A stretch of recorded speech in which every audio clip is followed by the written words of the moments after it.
ಇನ್ನು ಕಾಟೇರ ಸಿನಿಮಾದ ಕತೆ ಟೈಟಲ್ ವಿಚಾರಕ್ಕೆ ಸಂಬಂಧಿಸಿದಂತೆ ಚಿತ್ರದ ನಿರ್ದೇಶಕರು ಕೂಡ ಮಾತನಾಡಿದ್ದಾರೆ.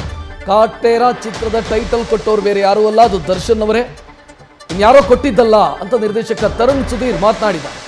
ನ್ಯೂಸ್ ಫಸ್ಟ್ ಜೊತೆಗೆ ಸಿನಿಮಾ ನಿರ್ದೇಶಕ ತರುಣ್ ಸುಧೀರ್ ಮಾತನಾಡ್ತಾ ಸ್ಪಷ್ಟನೆಯನ್ನು ಕೊಟ್ಟಿದ್ದಾರೆ. ಮದಗಜ ಕಾಟೇರ ಟೈಟಲ್ ಎಕ್ಸ್ಚೇಂಜಿನ ಬಗ್ಗೆಯೂ ಕೂಡ ಸ್ಪಷ್ಟನೆಯನ್ನು ಕೊಟ್ಟಿದ್ದಾರೆ. ಕಾಟೇರ ಸಿನಿಮಾದ ನಿರ್ದೇಶಕ ತರುಣ್ ಸುಧೀರ್ ಅವರನ್ನು ನಮ್ಮ ಪ್ರತಿನಿಧಿ ಶ್ರೀಧರ್ ಮಾತನಾಡಿಸಿದ್ದಾರೆ.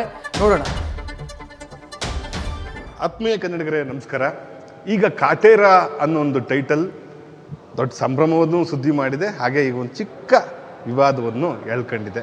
ಆ ಟೈಟಲ್ ನಾನು ಕೊಟ್ಟಿದ್ದು, ಈ ಟೈಟಲ್ ಕೊಟ್ಟಿದ್ದು ಅನ್ನೋ ವಿಚಾರಕ್ಕೆ ಸ್ವತಃ ಚಾಲೆಂಜ್ ಸ್ಟಾರ್ ದರ್ಶನ್ ಅವರು ವೇದಿಕೆ ಮೂಲಕ ಉತ್ತರ ಕೊಟ್ಟಿದ್ದಾರೆ.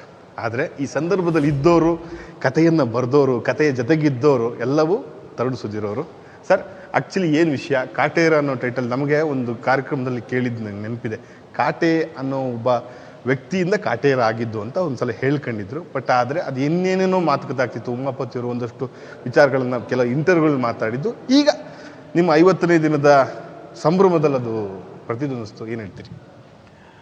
ಅದೇ ಈ ದರ್ಶನ್ ಸರ್ ಒಂದು ಕ್ಲಾರಿಫಿಕೇಶನ್ ಕೊಡಬೇಕು ಅಂತ ಕೊಟ್ಟಿದ್ದಾರೆ. ಅಂದರೆ ಏನೇನೋ ಅದು ಮಿಸ್ಇಂಟರ್ಪ್ರೆಟ್ ಆಗಿ ಆಚೆ ಕಡೆ ಓಡಾಡೋದಕ್ಕಿಂತನೂ ಫುಲ್ ಸ್ಟಾಪ್ ಇಟ್ಬಿಡ್ಬೇಕು ಯಾವತ್ತೂ. ದರ್ಶನ್ ಸರ್ ಅವ್ರ ಮೈಂಡ್ಸೆಟ್ ಯಾವಾಗಲೂ ಹಾಗೆ ಇರುತ್ತೆ. ಆಮೇಲೆ ಅವ್ರು ಮಾತಾಡಿದಾಗ ಅದು ಹಾರ್ಸ್ ಮಾತು, ಅದೇ ಸತ್ಯಾಂಶ ಏನಿದೆ ಅವ್ರು ಹೇಳ್ತಾರೆ. ಸೊ ಹಾಗೇ ಕಾಟೇರ ಅನ್ನೋ ವರ್ಡು ಅಥವಾ ಅದೊಂದು ಟೈಟಲ್ಲು ದರ್ಶನ್ ಸರಿಂದನೇ ಬಂದಿದ್ದು ಫಸ್ಟು. ಈ ಕಥೆನೂ ರೆಡಿ ಆಗಿರಲಿಲ್ಲ. ಅದಕ್ಕೆ ಮುಂಚೆನೇ ದರ್ಶನ್ ಸರ್ಗೆ ಇಷ್ಟ ಅದು. ಯಾವಾಗ ನಾನು ರಾಬರ್ಟ್ ಮಾಡಬೇಕಾರೋ ಏನೋ ಅದಕ್ಕೆ ಮುಂಚೆನೋ ನನಗೆ ಕೇಳಿದ್ರು, ಚಿನ್ನ ಇದೊಂದು ಟೈಟ್ಲ್ ಇದೆ, ನೀನು ಬ್ಯಾನರ್ ರಿಜಿಸ್ಟರ್ ಮಾಡಿಸು ಅಂದರು. ಆವಾಗ ನನ್ನ ಪಿಕ್ಚರು ಬ್ಯಾನರ್ನಲ್ಲಿ 2 ಟೈಟ್ಲ್ ಆಪ್ಷನ್ಸ್ ಇತ್ತು ನಮಗೆ. ನಾವು ಯಾವುದು ಬೇರೆ ಮಾಡಿಸ್ಬಿಟ್ಟಿದೆ. ಅವ ನಂದು ಬಾಸ್ ಹಿಂಗೆ ನಂದಲ್ಲಿ ಫುಲ್ ಆಗೋಗಿದೆ, ಏನು ಮಾಡೋದು ಅಂದರೆ ಆಯಿತು ನಾನು ಬೇರೆ ಕಡೆ ಮಾಡಿಸ್ತೀನಿ ಅಂತ ಅಂದ್ಬಿಟ್ಟು ಅವರು ಆ ಬ್ಯಾನರ್ನಲ್ಲಿ ಮಾಡಿಸಿಟ್ಟಿದ್ರು, ಉಮಾಪತಿ ಸರ್ ಬ್ಯಾನರ್ನಲ್ಲಿ ಮಾಡಿಸಿಟ್ಟಿದ್ರು. ಅದಾದಮೇಲೆ ಮದಗಜ ಟೈಟ್ಲ್ ಅವ್ರಿಗೆ ಬೇಕು ಅಂದಾಗ ಮದಗಜ ಅನ್ನೋ ಟೈಟ್ಲು ಕೂಡ ರಾಮಮೂರ್ತಿ ಸರ್ ದರ್ಶನ್ ಸರ್ಗೋಸ್ಕರನ ಅಂತ ಅಂದ್ಬಿಟ್ಟು ಅವ್ರ ಹತ್ರ ಇಟ್ಕೊಂಡಿದ್ರು. ಆವಾಗ ಅವರು ದರ್ಶನ್ ಸರ್ಗೆ ಬಂದು ರಿಕ್ವೆಸ್ಟ್ ಮಾಡ್ತಾರೆ, ಬಾಸ್ ಅದನ್ನು ಟೈಟ್ಲ್ ಕೊಡಿಸಿ ಅಂತಂದರೆ ಆವಾಗ ಅವರು ರಾಮಮೂರ್ತಿ ಸರ್ಗೆ ಸರ್ ಅದು ಟೈಟ್ಲ್ ಬೇಕಂತ ಕೊಡಿ ಅಂದ್ರೆ ಅವ್ರು ಹೇಳ್ತಾರೆ, ಇಲ್ಲ ನಾನು ಕೊಡಲ್ಲ ಸರ್, ನಿಮಗೆ ಅಂತ ಪಿಕ್ಚರ್ ಮಾಡೋದಕ್ಕೆ ಇಟ್ಕೊಂಡಿದ್ದೀನಿ ನಾನು. ಇರಲಿ ಸರ್, ನಮ್ಮ ನಿರ್ಮಾಪಕರೇ ನೀವು ಕೊಡಿ ಆ ಟೈಟ್ಲ್, ಪರವಾಗಿಲ್ಲ. ಅವಾಗ ಹಂಗಾರೆ ಅಲ್ಲಿ ಕಾಟೇರ ಇದ್ದಿಲ್ಲ ಸರ್, 16 ಕೊಡಿಸಿ ನಾನು, ನನ್ನ ಹತ್ರ ಏನು ನಿಮ್ಮ ಟೈಟ್ಲ್ ಇಲ್ದಂಗೆ ಆಗ್ಬಿಡುತ್ತಲ್ಲ ಸರ್ ಅಂತಂದಾಗ ಆ ಟೈಟ್ಲ್ ಇಲ್ಲಿಗೆ ಬರುತ್ತೆ ರಾಮಮೂರ್ತಿ ಸರ್ ಹತ್ರ. ಇವತ್ತರ ಮದಗಜ ಟೈಟ್ಲು ಅಲ್ಲಿಗೆ ಹೋಗುತ್ತೆ. ಸೊ ಹಾಗಾಗಿ ರಾಮಮೂರ್ತಿ ಸರ್ ನಮ್ಮ ಟೈಟ್ಲ್ ಕೊಡೋ ಥರ ಆಗುತ್ತೆ ಅದು. ಬಟ್ ಅದಕ್ಕೆ ಟೋಟಲ್ ಫಸ್ಟಿಂದನೂ ಕಥೆನೂ ಬರೋಕ್ಕಿಂತ ಮುಂಚೆ ಟೈಟಲ್ಲಾಗಿ ಯೋಚನೆ ಬಂದಿದ್ದು ದರ್ಶನ್ ಸರ್ಗೆ ಕಾಟೇರ ಅಂತ ಅಂದ್ಬಿಟ್ಟು. ನಮ್ಮ ಕತೆಗೆ ಅದು ಸೂಟ್ ಆಗುತ್ತೆ ಅಂದಾಗ ನಾವು ಅದನ್ನು ಇಟ್ಕೊಂಡ್ವಿ. ಅದರ್ವೈಸ್ ಅವ್ರು ಬೇರೆ ಯಾವುದೋ ಸಿನಿಮಾ ಆಗಿದ್ರೂ ಅವ್ರಿಗೆ ಅದೊಂದು ಆಸೆ ಇತ್ತು, ಕಾಟೇರ ಅಂತ ಒಂದು ಟೈಟ್ಲ್ ಚೆನ್ನಾಗಿದೆಯಲ್ಲ ಅಂತ ಮಾಡಿಟ್ಕೊಂಡಿದ್ದು title. Sir, off the record Gandhinagar ಮಾತಾಡ್ತಿದ್ದು ನಾವೆಲ್ಲ ಕೇಳ್ಪಡ್ತಿದ್ವಿ. ತರುಣ್ ಅವರು ರಾಬರ್ಟ್ ಮಾಡಿದ್ದ ಸಂಭ್ರಮದಲ್ಲಿದ್ದರು. ಅದಾದ ನಂತರ ನಾವೇ ಅವ್ರ ಜೊತೆಗೆ ಇನ್ನೊಂದು ಕತೆ ರೆಡಿ ಮಾಡಿ ಕೊಟ್ಟಿದ್ವಿ. ನಮ್ಮ ಬ್ಯಾನರ್ಲೇ ಅಥವಾ ನಮ್ಮ ಪ್ರೊಡಕ್ಷನ್ ಹೌಸಲ್ಲೇ ಕುತ್ಕೊಂಡು ಖರ್ಚು ಮಾಡಿ ಕತೆ ಮಾಡಿಸಿದ್ದು. ಆದರೆ ನನ್ನ ಕತೆ ಬಿಟ್ಟು ಆ ಕತೆನ ಅಲ್ಲೂ ಕೆಲಸ ಮಾಡ್ತಾರೆ ಅನ್ನೋ ಮಾತುಗಳು ಕೇಳಿ ಬರ್ತಾಯಿತ್ತು. ಉಮಾಪತಿಯವರು ಅವ್ರ ಸಂಘಟಕರ ಜೊತೆ ತುಂಬ ಜನ ಮಾತಾಡ್ತಿದ್ದಾರೆ ಅಂತೆಲ್ಲ ಕೇಳ್ಪಡ್ತಿದ್ವಿ. ಅದೆಲ್ಲ ರಿಯಾಕ್ಷನ್ ಆಗಿದ್ದು ಇವಾಗಿದ್ದು. ದರ್ಶನ್ ಸರ್ ಮಾತಾಡಿದ್ದೇ ಆ ಕತೆನ ಯಾಕೆ ಬಿಟ್ಟಿದ್ದು ಹೆಂಗೆ ಅಂತ. ಹೌದಾ, ಅವ್ರ ಬ್ಯಾನರ್ಲಿ ಇದ್ದಾಗೆ ಕತೆ ರೆಡಿಯಾಗಿದ್ದ? ಅದೇ ಹೇಳ್ತಾರಲ್ವ, ಚಿಕ್ಕ ಕನ್ಫ್ಯೂಷನ್ಸ್ ಎಲ್ಲರಿಗೂ ಅವ್ರವ್ರ ಮನಸ್ಥಿತಿನಲ್ಲಿ ಏನೇನಿರುತ್ತೆ ಅವ್ರವ್ರ ಪಾಯಿಂಟ್ ಆಫ್ ವ್ಯೂಲಿ ಯೋಚನೆ ಮಾಡಿರ್ತಾರೆ. ಒಂದು ನಾನು ಕ್ಲಿಯರಾಗಿ ಹರೀಶ್ ಅವ್ರು ಏನು ಹೇಳಿದಂದರೆ, ನಾನು ದರ್ಶನ್ ಸರ್ ಜೊತೆ ಮಾಡಿದಂಥ 2 ಫಿಲಮು, ರಾಬರ್ಟ್ ಆಗಿರಲಿ, ಕಾಟೇರ ಆಗಿರಲಿ, ಈಗ ಮುಂದೆ ಮಾಡ್ತಾ ಇರೋದಾಗಿರಲಿ, ಯಾವ ನಿರ್ಮಾಪಕರು ನನ್ನ ಹತ್ರ ಬಂದು ಕರ್ಕೊಂಡು ದರ್ಶನ್ ಸರ್ ಹತ್ರ ನೀನು ಪಿಕ್ಚರ್ ಮಾಡು ಅಂತ ಕರ್ಕೊಂಡು ಹೋಗಿಲ್ಲ. ದರ್ಶನ್ ಸರ್ ಕರೆದು ಒಂದು ಕತೆ ರೆಡಿ ಮಾಡು ಅಂತಂದ್ಬಿಟ್ಟು ಅವರೇ ನನಗೆ ಕೊಟ್ಟಂಥ ನಿರ್ಮಾಪಕರು. ಎಲ್ಲ 3 ಸಿನಿಮಾಗಳಿಗೂ ಉಮಾಪತಿ ಸರ್ ಆಗಿರ್ಬೋದು, ರಾಕ್ಲೈನ್ ಸರ್ ಆಗಿರ್ಬೋದು, ಇವಾಗ ಶೈಲಜಾ ನಾಗ್ ಮೇಡಮ್ ಆಗಿರ್ಬೋದು, ಈ 3 ನಿರ್ಮಾಪಕರನ್ನು ಕೊಟ್ಟಿದ್ದೆ ನನಗೆ ದರ್ಶನ್ ಸರೇ ಕೊಟ್ಟಿದ್ದು. ಸೊ ಹಾಗಾಗಿ ನಾನು ಫಸ್ಟೇನೆ ಕತೆಗಳು ರೆಡಿ ಮಾಡ್ಕೊಂಡಿದ್ದೀವಿ ಅವ್ರಿಗೆ ಅಂತಂದ್ಬಿಟ್ಟು. ಸೊ ಕೆಲವೊಂದು ಟೈಮ್ ಇವಾಗ ನಾನು ರಾಬರ್ಟ್ ಮಾಡ್ಬೇಕಾದ್ರೆ ಕೂಡ ನಾನು ಇನ್ನೂ ಮುಂಚೆ ಬೇರೆ ನಿರ್ಮಾಪಕರಿಗೆ ಹೇಳಿದ್ದು, ಬೇರೆ ನಿರ್ಮಾಪಕರಿಗೆ ಹೇಳಿದ್ದು. ಅಲ್ಲಿ ಟ್ರಾವೆಲ್ ಮಾಡ್ತಿದ್ವಿ. ಕಾರಣಾಂತರದಿಂದ ನಿರ್ಮಾಪಕರು ಮಾಡೋಕ್ಕಾಗಲ್ಲ ಅಂತ ಆಯಿತು.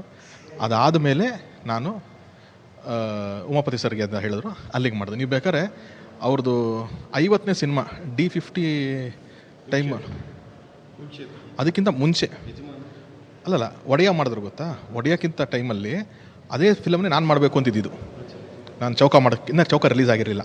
ಆವಾಗ ಒಡೆಯನೇ ನಾನು ಮಾಡಬೇಕು ರೀಮೇಕ್ ಅಂತಿತ್ತು. ಯಾವಾಗ ಚೌಕ ನೋಡಿದ್ರು ಅವತ್ತು ಹೇಳಿದ್ರು, ನೀನು ರೀಮೇಕ್ ಮಾಡಬೇಡ, ನೀನು ಸ್ಟ್ರೈಟ್ ಫಿಲಮ್ ಚೆನ್ನಾಗಿ ಮಾಡ್ತೀಯಾ, ನೀನು ಹೊಸ ಕತೆ ಮಾಡು. ಸೊ ಅಲ್ಲಿಂದ ಅದು ಶುರುವಾಗಿದೆ ಜರ್ನಿ ನಂದು. ಸೊ ನಾನು ಇವತ್ತಿನ ಕಥೆಯಾಗಿ ಫಸ್ಟ್ ದರ್ಶನ್ ಸರ್ನೇ ಅಪ್ರೋಚ್ ಮಾಡಿರೋದು, ಅವ್ರು ನನಗೆ ಪ್ರೊಡ್ಯೂಸರ್ಸ್ನ ಕೊಟ್ಟಿರೋದು. ಸೊ ಇನ್ಯಾವುದು ನಾನು ಅದು ಇದ್ರ ಮೇಲೆ ಇನ್ನೇನು ಹೇಳಿ. ಓಕೆ, ವಿವಾದ ಬಿಟ್ಬಿಡೋಣ. ಅದು ಇದು ಆಗೋಯ್ತು, ಸಿನಿಮಾ ಹಿಟ್ಟಾಗೋಯ್ತು, ಎಲ್ಲದೂ ಒಳ್ಳೇದಾಯಿತು. ಮತ್ತೊಂದು ಸಿಂಧೂರ ವೀರಲಕ್ಷ್ಮಣ, ಅದ್ರದ್ದು ಬಗ್ಗೆ ಯಾವಾಗಲೂ ಥ್ರಿಲ್ ಆಗ್ತಾ ಇರ್ತಾರೆ ಅವರು. ಅದು ಕತೆ ಕೇಳಿದಾಗಲ್ಲ, ಅದು ನಿಮ್ಗೆ ತೆಕ್ಕೆಗೆ ಬಂದಿದೆ ಇವಾಗ. ಆ ವಿಚಾರ ಹಿಂದೆಲ್ಲ ಮಾತಾಡ್ತಿದ್ರಿ, ಈ ಸಲ ಟಸ್ಸೇನೆ ಒತ್ಬಿಟ್ರಿ, ಹೇಳಿ. ಅದು ಎರಡು ಎಮೋಷನ್ಸು. ಒಂದು, ನನಗೆ ನಮ್ಮ ತಂದೆಯವ್ರು ಮಾಡ್ತಾಯಿದ್ರು ಅವಾಗ, ನಮ್ಗೆ ಅದ್ರ ಮೇಲೆ ವಿಶೇಷವಾದ ಪ್ರೀತಿ ಇದೆ. ದರ್ಶನ್ ಸರಿಗೆ ಕೂಡ ಆ ಕತೆ ಮೇಲೆ ಭಾಳ ಒಲವಾದ. ಅವ್ರಿಗೆ ಆ ಕತೆ ಅಂತಲೇ ಇಲ್ಲ, ಐತಿಹಾಸಿಕ ಪೌರಾಣಿಕ ಯಾವುದಂದ್ರೂ ಅವರು ಫಸ್ಟ್ ನಿಂತ್ಕೊತಾರೆ. ಯಾಕಂದರೆ ನಮ್ಮ ಮಣ್ಣಿನ ಕಥೆಗಳನ್ನ ಹೇಳ್ಬೇಕು ಅನ್ನೋದು ಭಾಳ ಆಸೆ ಅವರಿಗೆ. ಸೊ ಆ ನಿಟ್ಟಿನಲ್ಲಿ ಯಾವಾಗ ಅವರು ಸಂಗೊಳ್ಳಿ ರಾಯಣ್ಣ ಆಯಿತು, ಅವಾಗಿಂದನೂ ಲಕ್ಷ್ಮಣ ಒಂದು ಮಾಡಬೇಕು ಅಂತ ಅವ್ರಿಗೆ ಅವಾಗಿಂದ ತಲೆಲಿತ್ತು. ನಂದ ಕೂಡ ಒಂದೆರಡು ಸತಿ ಅಪ್ರೋಚ್ ಮಾಡಿತ್ತು ದರ್ಶನ್ ಸರ್ನ. ಅವಾಗೂ ಮಾತುಕತೆ ನಡೆದಿದೆ. ನಂದ ಹೋಗಿ ಒಂದಷ್ಟು ಐಡಿಯಾಸ್ ಎಲ್ಲ ಹೇಳಿದ್ದಾನೆ, ಲಕ್ಷ್ಮಣ ಹಿಂಗೆ ಮಾಡ್ಬೋದು ಅಂತ. ವೇ ಬ್ಯಾಕ್ ನಾನು ಹೇಳ್ತಾ ಇದ್ದೀನಿ, ಅವರು ಸಂಗೊಳ್ಳಿ ರಾಯಣ್ಣ ಆದಾಗ ಅವಾಗಿಂದ ಅವ್ರ ಮನಸ್ಸಲ್ಲಿತ್ತು. ಬಟ್ ಅದಾದಮೇಲೆ ಮದಕರಿ ಬಂತು. ಸೊ ಮದಕರಿ ಪ್ರಿಪೇರ್ ಆಗ್ತಾ ಇದ್ದೀವಿ, ಸದ್ಯಕ್ಕೆ ಇದು ಮಾಡೋಕ್ಕೆ ಬೇಡ ಅಂತಂದಾಗ ಅವರು ಸರಿ ಇನ್ನೊಂದು ಯಾವ್ದಾದ್ರು ಬೇರೆ ಕತೆ ಅಂದಿದ್ದಕ್ಕೆ ನಾನು ಅವಾಗ ಕಾಟೇರ ಟ್ರೈ ಮಾಡಿದ್ದು. ಸೊ ಇವಾಗ ಮತ್ತೆ ಅದಕ್ಕೊಂದು ಅವಕಾಶ ಸಿಕ್ಕಿದೆ. ನಾನು ಅದ್ರ ಜೊತೆ ಒಂದು ಚಿಕ್ಕ ವಯಸ್ಸಿಂದ ಅದು ನೋಡ್ಕೊಂಡು ಬೆಳೆದಂಥವನು.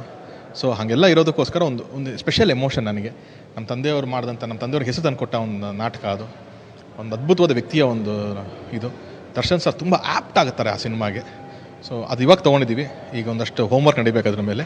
ಅದು ಮಾಡಿಕೊಂಡು ಅತಿ ಶೀಘ್ರದಲ್ಲೇ, ಅಂದರೆ ಈಗ ಡೆವಿಲ್ ಆದಮೇಲೆ ಇನ್ನೊಂದು ಸಿನಿಮಾ ಆಗಬೇಕು ದರ್ಶನ್ ಸರ್ದು, ಅದಾದಮೇಲೆ ನಮ್ಮದು ಅಂತ ಇದೆ. ಸೊ ಅಲ್ಲಿಗೆ ಪ್ರಿಪ್ರೇಷನ್ ಏನು ಬೇಕೋ ನಮ್ಮ ಕೈಲಿ ಮಾಡ್ತಾಯಿದ್ದೀವಿ ಅಷ್ಟೇ. ಒಳ್ಳೇದಾಗಲಿ, ಅದಷ್ಟು ಬೇಗ ಒಳ್ಳೊಳ್ಳೆ ವಿಷಯಗಳು ಹೇಳಿ. Thank you. ಇದಿಷ್ಟು ತರುಣ್ ಸುದ್ದಿರವರ ಮಾತು. ಕ್ಯಾಮ್ರಾ ಪರ್ಸನ್ ಶ್ಯಾಮ್ ಚಂದ್ರ ಜೊತೆಗೆ ನಾನು Shridhar Shivamogga, news first. News first ನಿರ್ಭೀತಿಯಿಂದ ನಿಮ್ಮ ಪರವಾಗಿ.